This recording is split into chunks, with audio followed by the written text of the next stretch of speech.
Inflammation of the airways. Now, this is you have as a result of history of respiratory symptoms, which is characterized by wheezing, coughing, and chest pressure. Now, a little facts about asthma. According to the World Health Organization, it's estimated about 235 million individuals are affected worldwide.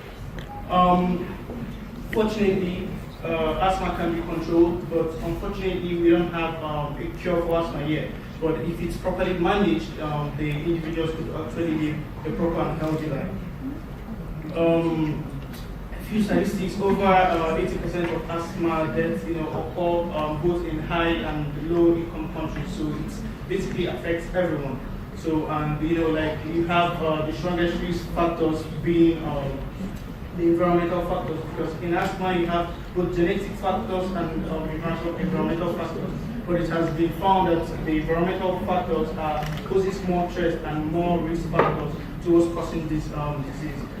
And from this chart, this beautiful picture here, you would see 10% of the world's population they are suffering from this disease.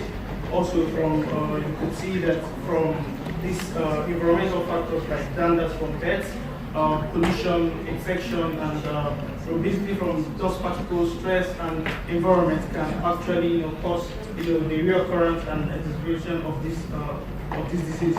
Now, from another place, you could see the normal bronchial and the asthmatic bronchial. You could see the mucus lying in the airway cavity. So that's it. And also, you could see from the chart, more children children are more involved in this, especially from the ages of 1 to 10. I'm going to stop here for my partner to continue. I'll be back. Hello everyone, I will explain the pathophysiology of the asthma. As we already know, in the primary layer, the respiratory epithelium is the main barrier. I can explain this pathophysiology in the Game of Thrones. Have you guys seen the Game of Thrones? In the very funny way, we can say that this is the respiratory epithelium is a north wall, and when the pollen comes the first time, so what happens? The pollen are the white walkers. The pollen are coming. So the pollen is coming to the respiratory epithelium here. So that with the dead help of the dendritic cells, they came in. And under the respiratory epithelium, we are having the lamina propria. The lamina propria contains the all immunologic components like B cells, T cells. We all know about it. So our T cell is the load commander. So T cells grab this antigen and activate IL-4, IL-5, IL-13, many other stuff. These IL-4, IL-5, what they happens? Basically for the IL-4 does the activate the B cell. The B cell activate in the plasma, and they will activate the IgE. This IgE attached with the mast cell.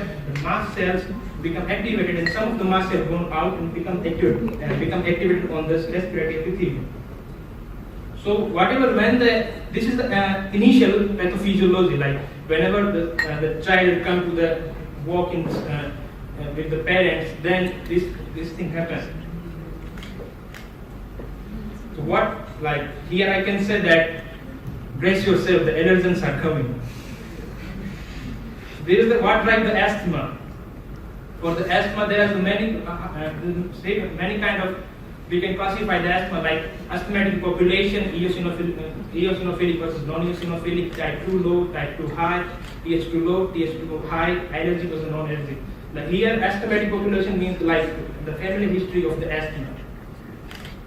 So main phenotype of the asthma is the inflammatory phenotypes. They are containing neutrophilic, eosinophilic, granulocytic, and the mixed granulocytic. The majority of these inflammatory phenotypes is taken by the IgE. This is the main allergen and this is the sole part of the asthma. Majority of the people are having the asthma because of the IgE and eosinophilia. The rest of them, the granulocytic 18% and the neutrophilic is 6%. Today's my main topic is what is the Th2 low asthma. So Th2 low asthma, we can say the granulocytic asthma.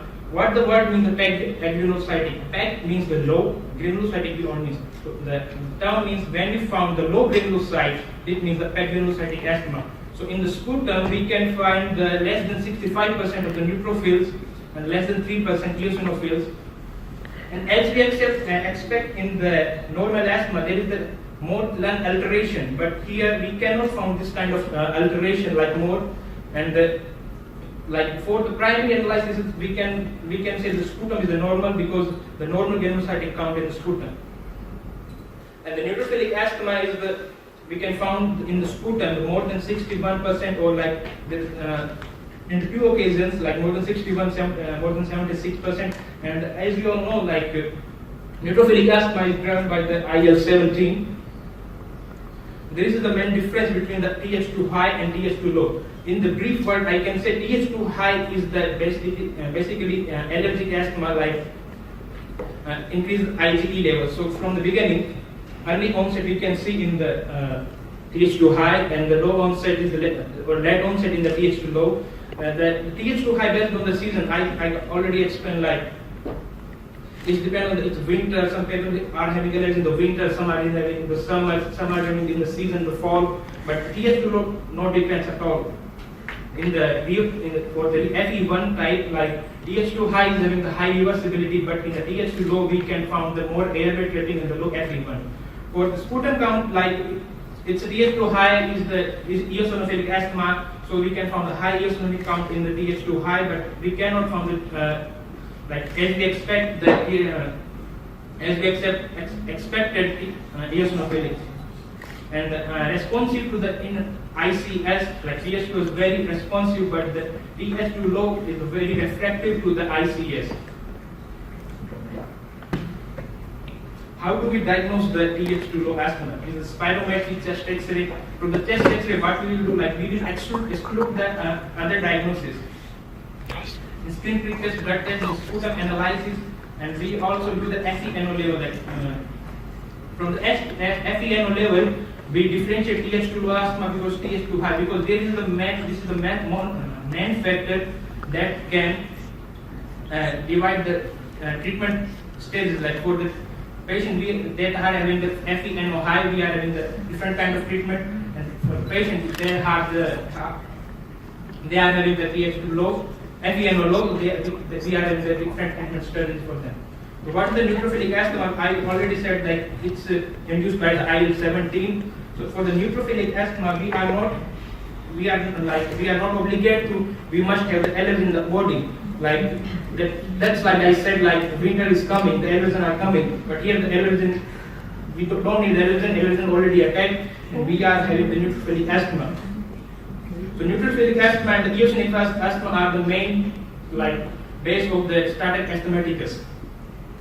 Here my friend will explain how do we treat the neutrophilic asthma. Okay, from what he has been explaining, but now we are going to go into the major, how we can actually manage this asthma. Now in neutrophilic asthma, we have the exacerbation and symptoms, which is just about the reoccurrence of this, wheezing and this effect. Now, when you have a bronchial obstruction, you have the long-acting muscarinic antagonist. Now, if there is no exacerbation, which is according to the asthma control test, once it's less than 20, okay, we can move forward. But if you have no exacerbation, but if it's more than 20, now you can identify and treat the comorbidities.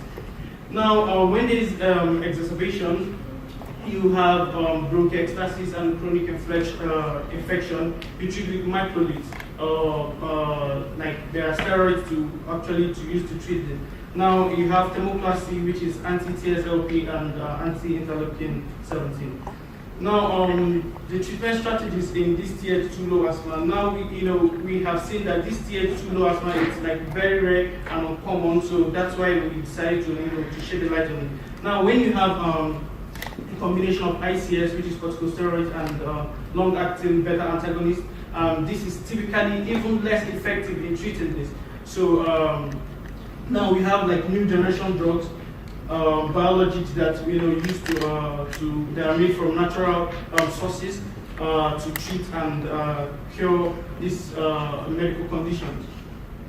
Now, So like the clear pathway of the biologics in the asthma is that I divide into eosinophilic asthma and the allergic asthma. For the allergic asthma, we will give the anti-IgE, and the eosinophilic we will give the anti-IL-5. If we found the adequate response, so we can continue the IL-5. The example of the anti-IgE is the amlodipine.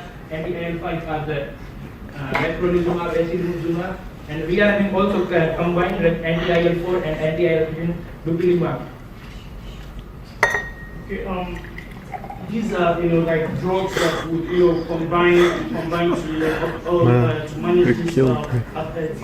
TH2 load. Now we have this, some of them like this too much, so and we don't have time. But basically, from this side, you see that it's anti-TH2 treatment, which is more promising in combating this problem. Now, microlids, for adults with for persistent, recurrent and symptomatic asthma. And azithromycin might be like a useful add-on, like combination drug, and just main side effects will be diarrhea and a little bit of resistance. The thermoplasty is just like a promising treatment for those with severe asthma and with deterioration, and it's very useful in selected patients. Now, the take-home message is basically what we have tried to say here this morning is to directly shed a light on TH2 low asthma, how we can manage it, because as we know, asthma doesn't have like a particular cure, but if you can properly manage it, the patient could actually live a proper and a healthy life. Thank you so much.